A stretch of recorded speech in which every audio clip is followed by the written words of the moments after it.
Hello everyone! In this video, I'll show you how to change Just Eat from bike to car. First, open the Just Eat Courier portal and log in to your account.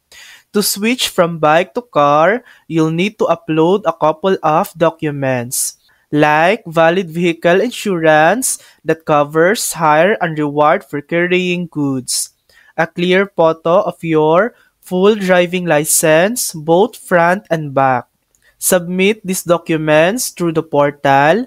Once they're reviewed and approved, your account will be updated to car.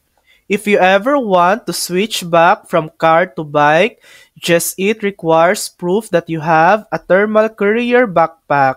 You can either buy one through the courier portal or upload a photo of the one you already own.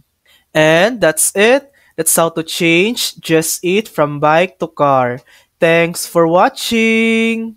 If this video helped you, please like and subscribe for more helpful tutorials.